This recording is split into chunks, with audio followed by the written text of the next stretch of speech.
and lords, duchesses and dukes, and holders of the royal pass that is granted annually. It is now time for the evening to begin. Please kindly take your seats, but do not take them with you when you leave. Thank you. Okay. It's kind of hard to take your seats with us. Oh no. Ladies and lords, good gentles all, welcome to the Fantasyland Theater. Please give the warmest welcome to two visiting bards from the Royal Theater. Yes, your congenial hosts for this grand occasion, Mr. Smythe and Mr. Jones.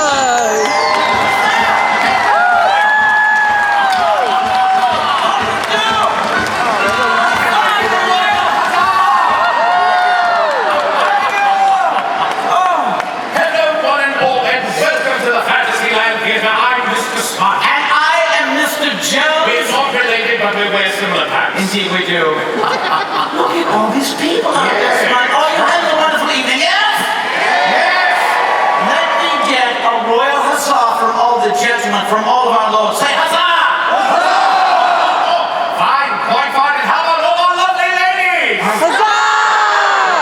They are lovely indeed. How Good stuff, I can't help it, I'm an actor. Yes. Why are we here? Oh, yes, to celebrate, indeed. Oh, I can hardly wait. Yes, this evening is a celebration for all of you to celebrate the 55th anniversary of the beautiful retelling. The 55th anniversary of the beautiful retelling of the beautiful Sleeping Beautiful. Oh, that's a lot of beautiful. Yes, I've overdone it, haven't I? Yes, but do go on. We do have some special visitors for you this evening. Aside from the lovely ladies. You're flirting again. I can't help it. Oh, wow. Lords and ladies, we do have two special guests for you this evening to help us relive this fairy tale in all of its infinite wonder. Yes.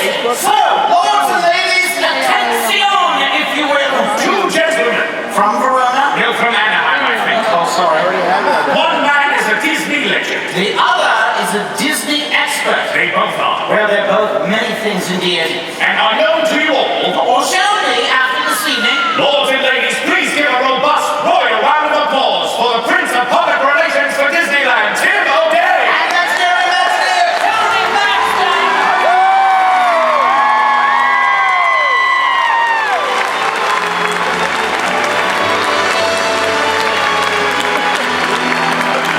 Hi, everybody. Oh, we're lucky. We have the cushy chairs. Sorry. Yeah, we do. Sorry. We sat out there before. So, how many of you have seen the movie Sleeping Beauty? Okay. How many have not seen the film Sleeping Beauty? Are you? Spoiler alert. It has a happy ending. You have to be under 10 to have raised your hand. That's true. That is true. By the way, I was just kidding. Actually, the dragon eats everybody at the end. Very cool dragon. Very cool dragon. Now, Tony, let's talk about Sleeping Beauty because if I am not mistaken, it's one of your favorite Disney films. It is my favorite Disney animated film by a long shot. And why is that? Well, I mean, a lot of the other films are renowned for their characters that we all love. Some of them have fantastic music, in fact, most of them do, but I don't think there's a more beautiful film than Sleeping Beauty. And the reason we have artwork in our houses is we love looking at art. And I can watch this film over and over again because every single frame of it is like a moving illustration. It's just gorgeous art come to life. And I can sit down when I'm in a bad mood or a good mood and go through it over and over again. So here we go again. This is going to be fun. So who do you thank for that? Well, it really is this one man, Ivan Earl. Ivan Earl was given... Do we have any Ivan Earl fans? Yeah. And they had stylists at the studio that would give all the animators and background painters a cue as to how to style the film. And Ivan had been working his way up, and Walt really loved kind of this modernistic, gothic style, and said, I want this picture to be Ivan's picture. It's that good that people are screaming. I want this to be Ivan's picture, and so everyone it was kind of difficult in the studio. It was a hard gig to get around following someone that was in the background department as opposed to the animators. Yeah, I love these shots of Ivan. As you can tell, they were kind of all shot on the same day. Yeah. And I love the fact, isn't that a funky silk shirt he's wearing? But my favorite thing is this next slide. Only Ivan could get away wearing that silk shirt, socks, and sandals to work. But remember, it was the 50s. It was the 50s, little beatnik here and there. Yeah, but I had to throw this next picture in because it's Ed Penner, one of the story people on Sleeping Beauty, and he's reviewing the concept backgrounds for the film. He obviously sees something shocking. Just look at his eyes. I think it's the budget is what he's saying. Oh my That's not what we discussed. This was the most expensive movie that the company had ever made, and I think if you took the dollar figure from that era and moved it up to today, it would be right up there with Star Wars and I think it was $6 million. $6 million in 1959, and it was in production from like 1952 on. So they just went on and on and on. And this is the whole background department there. Yeah, that's Thelma Whitmer, then Ivan Earl, and Anthony Rizzo, and Walt Paraguay. Who's still with us? Yeah, that's right. I worked with Walt at Imagineering. He did some of the Journey into Imagination the first go round. So. Oh, stop over here. Yeah. He did the art area. Remember the white area with all the sculptures? That was Walt Paraguay. Yeah. Well, now let's talk about the look of the film itself. Yes, okay. Well, Ivan had a distinct style. He went on to become a great artist in his own right after leaving Disney, and in fact was renowned for his cards. And if you go online, you can find a lot of Ivan Earl Christmas cards that are very reminiscent of this movie. A lot of the animators found it difficult to work with such a complicated background, but like I say, if you were into animation, that might be a problem. But if you're into art, and working here with the parks for my whole career, doing attractions that you get to go into, I think I really loved this style because I dreamed of going into these worlds that Ivan had put down there. And for me, once you go through Snow White, and I don't mean to put these down, and Cinderella and Alice and so forth, the characters are great and everything, but the backgrounds don't really invite me in as much as Sleeping Beauty does. So I would pay anything to live there. I think that would be fantastic to live in this world. But his style is kind of unique in the sense that it's very graphic. Yes, it's very graphic.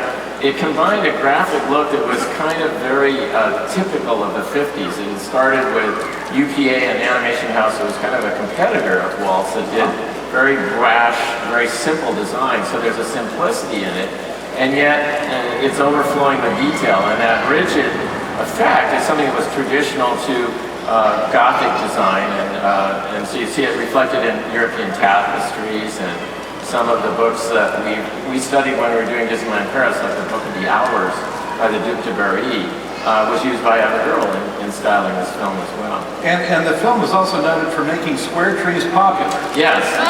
When we were doing the castle in Paris, we thought, what can we frame this out with that the French haven't seen? Because everything in France is beautiful. Well, they don't have any square trees, to my knowledge, so we do have square trees in front of our castle. There you go. Yeah. Well, now, we have Sleeping Beauty Castle here at Disneyland, but the castle in the film is somewhat kind of nondescript. Yeah, it kept changing. Every view, it looked different. Now, the interesting thing is when Disneyland opened, it was 1955. This movie came out 4 years later. So Walt, always thinking ahead, realized that if I made it Snow White's castle, which was the original intent, it really wouldn't do him any good. Whereas 4 years down the road, by making it Sleeping Beauty's castle here at Disneyland, it would be the brand new film. So they went with that title. But if you look at these 4 versions, you can't really see any reflection of the Disneyland castle in that. They're very, very different. And from each view, they look different. Probably that black and white one at the top is the most familiar with what Disneyland's castle looks like. This next shot, I love this. This is a great painting that encompasses the castle and square trees. Yeah, and he had worked out a formula of how to put the paint down, starting with dark shapes and then adding more and more detail and getting lighter and lighter. And he was able to train everybody in the background department to pretty well do a facsimile of Ivan Earl, but he was rather proud, and he often would say, I did practically every key drawing in that movie that's on the screen.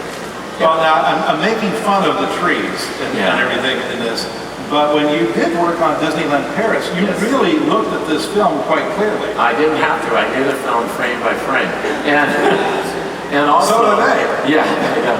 And this painting was done by Frank Armitage. And Frank had also worked on the movie Sleeping Beauty, so he knew intuitively how to get right back into this style. And so we said, okay, we finalized the design for Paris out of all the amalgam of those various versions from the movie and a little bit of Disneyland from the color. If you look at the color there, that's absolutely from the Disneyland castle here. And then a little bit of the Book of the Hours, but not. So I think Frank did a great job. This became the PR art that was on the opening day tickets and everything for Disneyland Paris. And we really lived up to that. It's not just like Sleeping Beauty on the outside, but it really rolls in through the whole castle. Well, look at this rendering behind me, and look how much it looks like in real life. Yeah. Isn't that amazing? Yeah. And even square trees. Square trees and that very Ivan Earl rockwork that's going up the side. Now that's actually part of the castle. Part of the illusion here was to create the sense that that castle is up on a hill rather than flat, and yet we have the same codes and whatnot that we have here in California. So while indeed it's pretty flat, we achieved that look of it being high on the top of a hill. Now, underneath that rockwork is kind of a really neat surprise. I think you got a picture of that. Well, we have one coming up, but inside the castle proper is a walkthrough of itself. Yeah. Tracy Trennis, who worked here at Disneyland, did that poster for Tom Morris, who was the designer on the castle. But the neat thing there, if you look at that stained glass, it was done by the Queen, the royal court's famed stained glass house. This fellow was 85 years old, came out of retirement, and we said, we're really pleased that you decided to do this for us, but why at 85? Because my whole life I've been doing stained glass that terrifies people, shame on you, agony, misery, all of that. And he said, I would love to do something where people come and they smile and they love what I have done. And so that you can see when you go through the castle, and it's absolutely beautiful. They're beautiful. Yeah, they're beautiful. But underneath that hill is this fellow right here. And this is the dragon. All my life, I remember the dragon when I was 12 years old. It impressed me more than anything. And years later, in an LA film series that they ran at the Dramas Chinese, the statement in the catalog said, never before and never since in 70 millimeter has the screen been electrified with such a great sequence as the conclusion of this motion picture. And that was said about 20 years ago, and I would say it's still true to this day, that as it builds up to that climax, whatever you think of the rest of the movie, you cannot deny that isn't the coolest thing ever done. So we put him down in the basement. It isn't counted as capacity. You have to walk down a creepy stairway into this cavern, and he's sleeping a lot. But then every once in a while he comes to life and breathes out some fire. It came up as the number 3 thing of all the attractions, including Pirates of the Caribbean and the Haunted Mansion. This was number 3 in the whole park when we opened. Now, while we're in Europe, yes, since we're here in Paris, let's move over to Bavaria. Yeah. And look at the inspiration for Sleeping Beauty Castle here in Disney. Yeah, now remember, initially it was going to be Snow White's castle, so they went to Bavaria, and what people don't realize is Neuschwanstein is also a tourist attraction. It has electricity and it has forced air heating and everything. It was built in the 1880s, around in that period. So it was built as a fake castle, just in the same way. So Walt was sort of borrowing from something that already had been created as a castle. Now, look closely at that center arch in the middle, below the turret, and you'll see a lot of familiarity to the backside of Disneyland's castle. Right. And let's talk about the fellow who actually designed the castle. That'd be Herb Ryman. Herb Ryman put it all together, and you can see the final look there of the castle that we know today, but it wasn't always that way. No, I love this sketch. This is from the Disneyland schematic that Herbie did. And you can see that that surface that was the front of the Neuschwanstein castle was actually the front of our Disneyland castle. And one day when they were getting ready to show it to Walt, they took that part off to dust the model, and the guy inadvertently put it on backwards. And there it is how it was supposed to look. And when they put it on backwards, Walt said, I really like it that way better. And I'm glad he did, because if you saw this, you'd go, oh, that's Neuschwanstein in Germany. So You have to So look at totally Baxter. by accident, that Sleeping Beauty Castle looks the way it does today. Yeah, absolutely, yeah. But that's how the best things happen. Sure. You know, Spontaneous. if Ivan Earl hadn't been given the job to do Sleeping Beauty the way he did, it wouldn't be the most beautiful film that's ever been done. So That's a biased opinion. I know. What can I say? Now, we always hear about Herbie Ryman designing the castle, but Ivan Earl worked on the castle as well. Well, the great thing back in those days, they didn't have divisions and departments and all that, and you had projects. And so whatever it took to get the project done was what you did. And so Ivan had finished, some of the work on, it was probably the same time. So he was doing double duty on this, and he also was brought in about a couple years later when they started on the show inside and did all the styling for that too, which we'll see in a minute.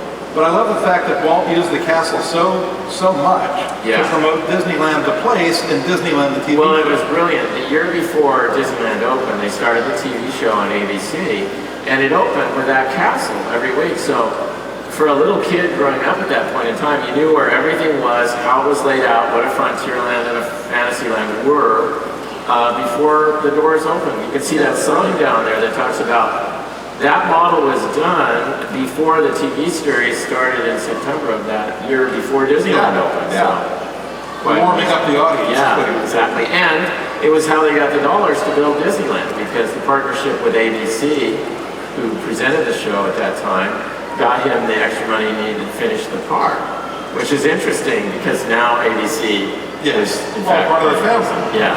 So you have this model, so Walt starts working on the castle. There's Yeah, Walt yeah. with the castle under construction. And this was the very first use of fiberglass, so a lot of it is still the same kind of construction you'd see today in homes built around Orange County, but they were experimenting with this new magical formula of fiberglass, so a lot of the turrets and very intricate parts were done out of molds, the way that we do much of our fine detail today. So after construction of the castle, I love this next shot.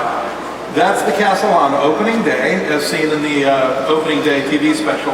But I love the fact that you can see straight through the Yeah. windows. There's nothing in it. There It's was completely nothing empty. there. In fact, the first walkthrough was going to go outside and walk around on that parapet, which the handrail is about this tall. Yeah, that's not going to work. Now, if you look at the trees behind that, some of them are on the berm right next to us right now. When you go out, you'll see those same eucalyptus trees right all over right along here. So they still exist. Now, this next shot of the castle, of Sleeping Beauty Castle, you may not recognize, but Tony certainly does. Tony, tell us about this. This is in my backyard, okay? So I was 15, my mom taught school, and I borrowed some crepe paper and all this stuff, construction paper and toothpicks from her being a teacher, and I built this little model.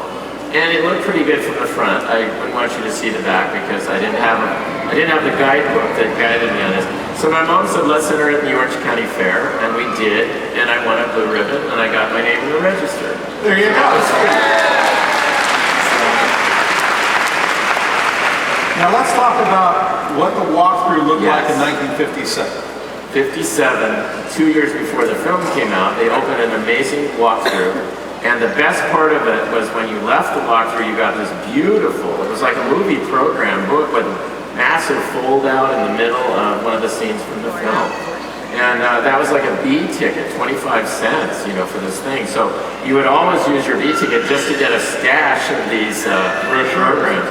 This is kind of the diagram that we did a few years ago for the previous issue of the Sleeping Beauty Blu-ray disc.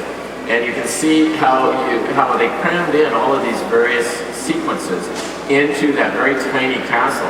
The interesting thing that was missing in that exhibit was the dragon. And it's brought up all kinds of speculation. And one story I heard was that at the end of the movie, Maleficent was going to send the goons to fight Philip in the thorns at the front of Sleeping Beauty Castle. And Walt saw it and said, we've already done the goons when Philip was escaping from Maleficent's domain, so why don't we do something bigger, something that would really eclipse the goons? Well, maybe that came along after this castle. Who knows? We'll never know. But it was not part of this show. Now let's roll through a couple images of Ivan Earl's concept for the castle. Yeah. Ivan Earl was so prolific, there are hundreds and hundreds of sketches that have turned out both for the movie and for this walkthrough. And sometimes it's hard to tell, but we've been able to, you can tell if it's sort of a window that you'd be looking in, and it was probably done as these were for the castle here at Disneyland. What I really love about these is his understanding of lighting in a different media, because these weren't done to be done as movies. These were done to be real theatrical sets that you'd be looking at. And they have, rather than movie lighting to me, they have more the lighting that you would find on a theatrical stage. I love this one. This one illustrates it perfectly. I think we have some behind the scenes stuff on this one. It's coming up. Yeah. This is very atmospheric, this next one. Yeah, this was a demented scene, I think. I don't know, somebody must have been having a party night when they came up with it, but it was spinning wheels. You didn't hear that, and I don't want it on the internet. I said, a party? What? Your mind is going I'm somewhere. just watching the show. Okay, so these were all reflected in mirrors and lit with black light, and when we tried to duplicate this for the video, it was very, very hard to figure out how they positioned all the lighting so it didn't reflect in the mirrors. But as a kid, you could get transfixed, standing in front of this window, and you could see spinning wheels going forever, just around and around, and they had a cycle of music, it's like really, really bizarre with that. Just Maleficent's two eyes. I love this one, it's very dramatic. All the effects in here were really the test bed for the Haunted Mansion. You've heard of Pepper's Ghost and the Grand Ballroom and everything, but all of these things were proven out in miniature, almost like using models, in this case the castle, to develop the techniques that would later be full size over in the Haunted Mansion. Well, speaking of haunting, this is my favorite effect. Yeah, now this one we found, and we couldn't figure out what it was until we found a drawing that showed after the happily ever after scene where the prince kisses Aurora. You went down the last hall, and then when everybody is feeling relaxed, out from behind the wall came the shadow of Maleficent and a hideous laugh. And so we said when we were repositioning the castle a few years back, I said, let's put that back in. Kids are stronger today. So it's in there now. Yeah. So I love this next shot. I've never seen this before. So there's Walt and Claude Coates and Ken Anderson working on the diorama. Well, Claude Coates became my mentor. I didn't know, but when I was working here and I was an ice cream scooper, I snuck into the pirate ride and he gave me this incredible walkthrough tour. Do not say that you heard that today. I don't want to give anyone any ideas of the future. But anyway, years later, I went to work with him and we were partners on so many shows. And he was an older man compared to my age. I was in my 20s and he in his 70s, but it was like we were best buds. It was just incredible. And Ken went on to be our guide through the whole rebuilding of Fantasyland here. And Ken had done all the storybook land villages. So this guy, while we were talking about what are we going to do for Mr. Toad, he would literally sketch out like a facade. He goes, well, why don't you just build Toad Hall? And there it was. And his sketch was everything we needed to take it from there into architecture. It was that good. He was a genius. Take us through the forced perspective of creating these dioramas. And we have some images here. Well, because the castle is in such a reduced perspective in there, we had to telescope down the depth into things that may be 3 feet deep, but when you look through the window, you're expecting it to be like maybe 10 or 15 feet deep. So there's a lot of bends in there where we're shooting into glass, and you're seeing something that's really over here that looks to you like it's out there because there's a 45-degree panel that's giving you the sense that it's over there when in fact it's really over here. But don't look over there or you'll ruin the illusion. But you can see the glass. If you look carefully there, you can see that line right over to the, what would it be, the right side of Aurora laying on the bed. You can see a line there. That's actually the plate of glass in this model that shows you where we're introducing the sparkle effect that dominates this scene of the sleeping princess. So that ray of light and all the sparkles is actually being reflected off of that panel of glass.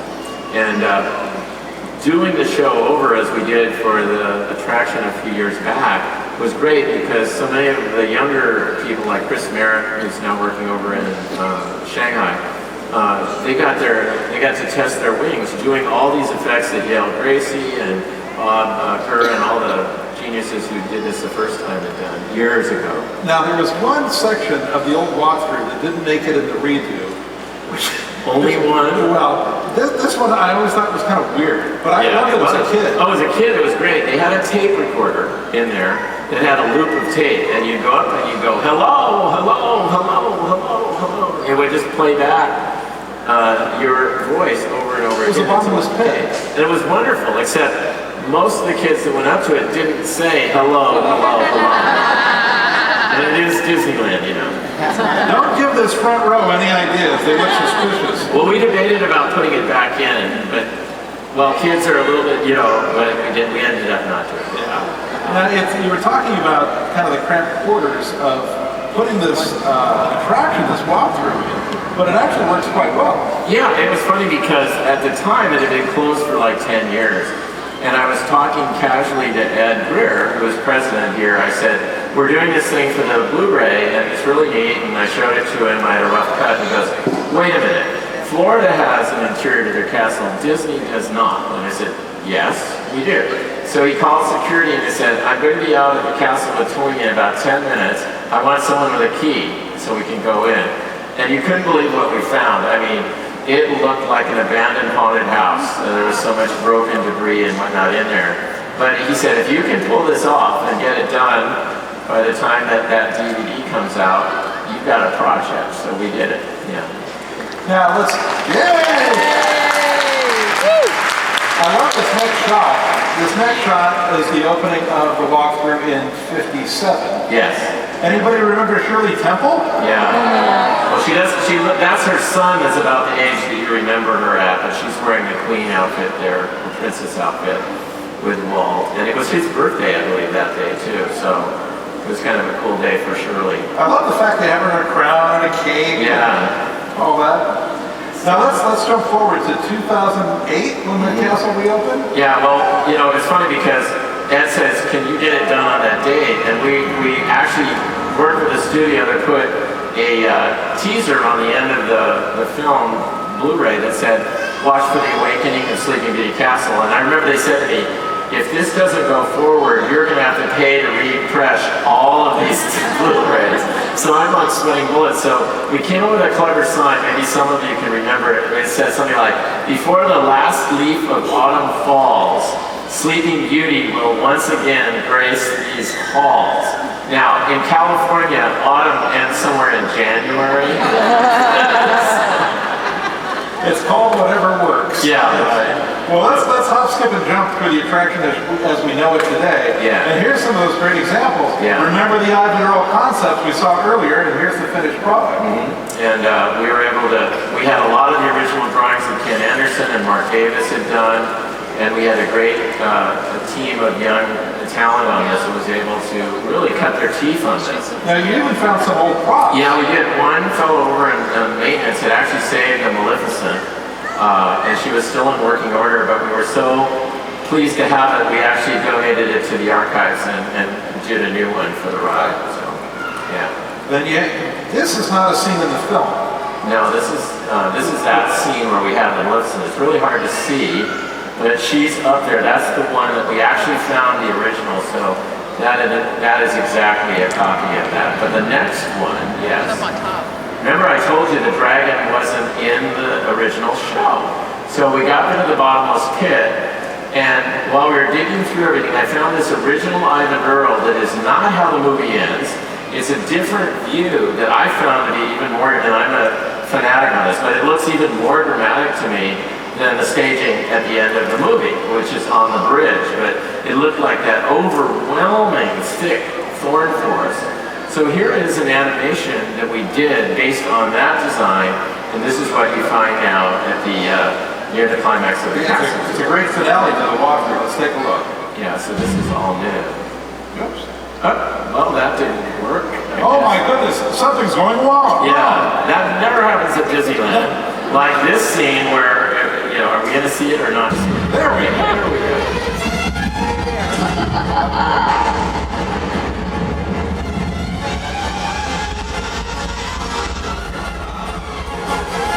I've never heard it that way in the ride.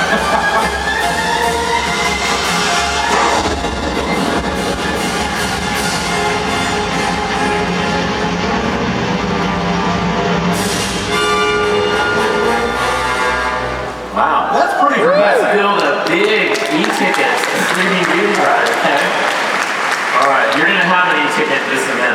Now Okay, we have I say one thing about this. Yes.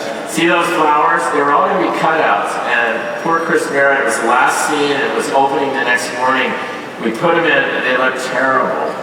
Terrible! And when they reflected again in the mirror, they went sideways, so you could see that they were cutouts a lot. So I said, you keep doing it, and I'm going to go and see what I can do. So I went to Michael's up here on Harvard Boulevard, and I bought every white flower. And I had to buy white flowers because we had to paint them with red blacklight paint so they would glow. So I brought them back, it was about 9 o'clock. Everybody dropped what we were doing, and we dipped all these flowers in white paint and put them under heat lamps. And literally that next morning, they were still drilling holes to get this scene before it opened, but it looks really good. Yeah, so anyway, it worked out. But those are for Michael's. I was about to say, so much for the deep, dark secrets of Imagineering. Well, that's why you came to this, right? Well, that kind of wraps us up on our beloved Sleeping Beauty castle there. So one aspect of the attraction of the walkthrough that we haven't talked about is the fantastic, you just heard a moment ago, the fantastic music this walkthrough has. So talk to us and a little the movie has. Yeah, talk to us a little bit about the music. Well, of course, it's based on Tchaikovsky's ballet. A lot of people say today it is not associated so much with the ballet as it's associated with this movie, and I can't hear some of the main themes from it without hearing the lyrics that were written for the film. And it's one of those things where it's almost like he must have known that someday there would be some form of media that would marry to what he had written, and this was a marriage made in heaven. And going back to my premise about it being artwork, I think classical music works better with artwork than perhaps some of the lighter scores that were done for other films. This film does have one of the original songs still in it. It was written by Sam Fain, I Know You. But most of them were, jettisoned in favor of going with just this rich classical score. And again, I think for me, it makes it highly rewatchable because it's just a soothing bit of Walter. It's like a big painting in my living room that comes to life, and I can do it.